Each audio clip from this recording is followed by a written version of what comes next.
dia, meu nome é Emily Charlomagne, sou professora de artes e hoje nós vamos trazer as características da tragédia grega.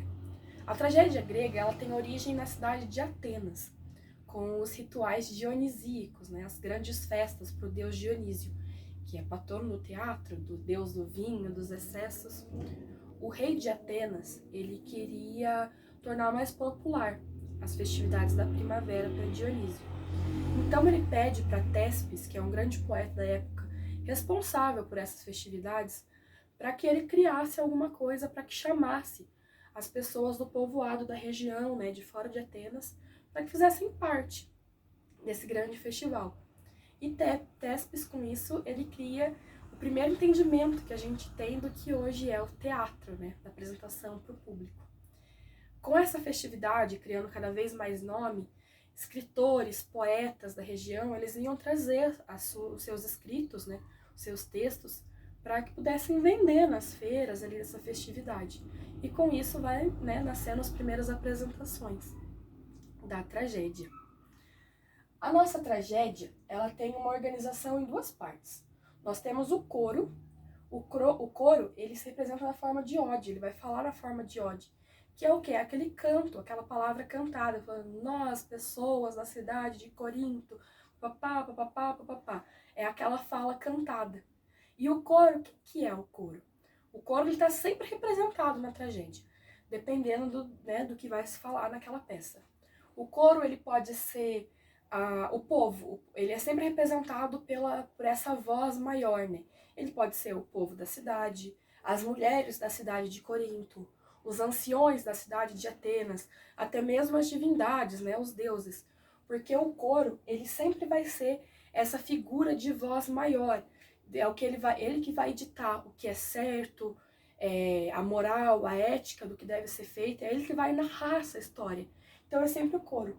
Uma coisa legal é que as mulheres elas não podiam participar das apresentações, elas não podiam subir no palco. Mas elas podiam ser representadas na peça de Medeia, tragédia de Medeia, por exemplo. O coro são as mulheres da cidade de Corinto, todas representadas aqui, então vai variar muito do que se fala a peça. E aqui nós temos o hipócrita, os hipócritas. Quem que é essa figura? Na tragédia grega nós temos apenas um ator em cena, com exceção do coro, que era entre 12 e 15 pessoas.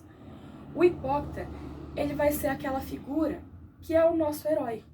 Ele sempre vai ser representado ou por um deus, ou por esse ser legendário, que é o nosso herói. Ele sempre vai ser essa figura que está em conflito direto com o coro, que é a voz do que é certo, dessa narrativa.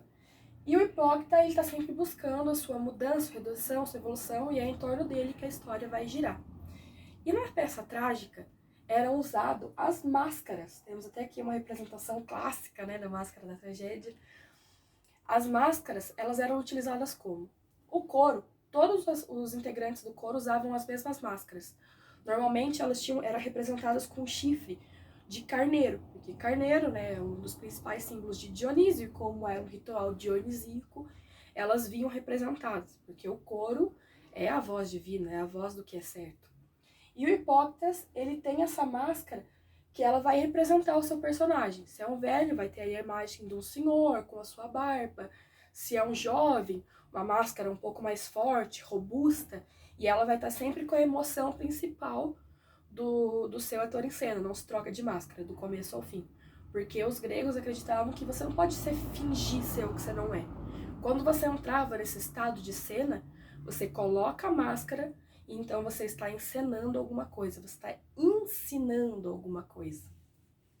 E vamos chegar na tragédia. Afinal, o que é a tragédia, os textos trágicos? A tragédia, ela sempre vai falar, ela sempre vai querer ensinar você a ter lealdade aos deuses. Buscar sempre a lealdade, a seguir os caminhos divinos. Por exemplo, é aqui que vai se contar os grandes feitos dos deuses, como eles se tornam essas divindades, suas grandes histórias, e lealdade também à sua família, lealdade ao seu sangue, proteger sua família, não sair dos conceitos divinos dos deuses, do que eles falam sobre a família, E quando se fala de Grécia, também não pode esquecer a lealdade ao seu governo, a proteção aos seus súditos, né? Se você for um rei, se você for um herói, a proteção da sua cidade sempre em primeiro lugar. É isso que as peças trágicas vão contar. E com isso nós chegamos à famosa jornada do herói. O que é essa jornada do herói? O que ela fala? A jornada do herói, ele fala da busca desse personagem, da constante busca da evolução dele, da mudança. Ele está sempre em busca dessa mudança, dessa iluminação, desse ponto inicial. Quando você fala da jornada do herói, quando ele decide tomar essa jornada, tomar essa iniciativa de mudança, ele já está melhor do que quando ele começou.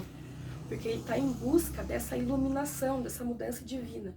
Quando eu falo divino, não é o divino do a ideia do que os deuses dizem, o que Deus diz, dessa propensão divina, mas a ideia do divino, do que é certo, do que a ética e a moral falam, do que é correto.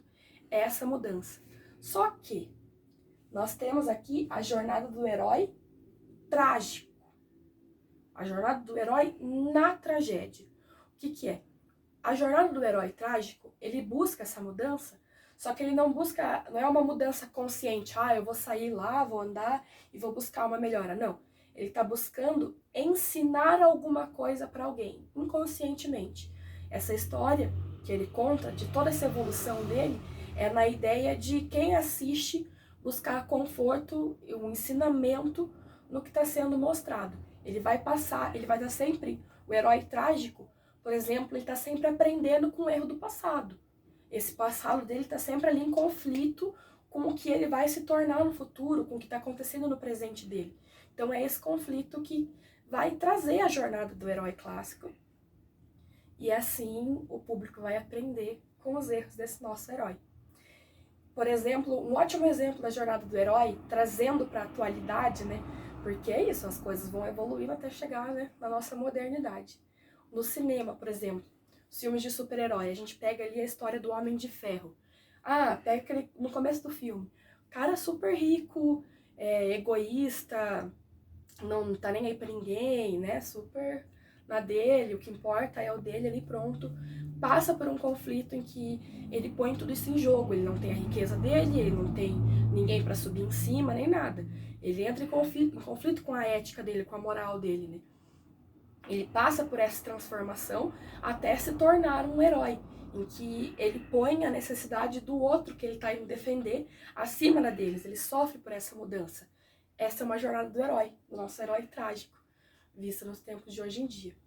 Voltando para a tragédia, nessa jornada do herói, a gente vai juntar aqui, ó, com a catarse. O que é a catarse? A catarse, ela é a limpeza, a purificação da alma do público. Quem assiste? O público tá ali, né? Foi no Festival de Dionisíaco, tá assistindo uma peça trágica. E ali ele vai ver revelado no palco várias emoções da peça trágica. Ele vai sentir o medo, a frustração, a raiva, o ódio. Vai passar por diversas situações que ele vai ver refletidas as emoções que ele mesmo sente. Várias emoções que ele tem na vida pessoal dele. E o quê? Com as peças trágicas, o público vai ver que isso tem um fim.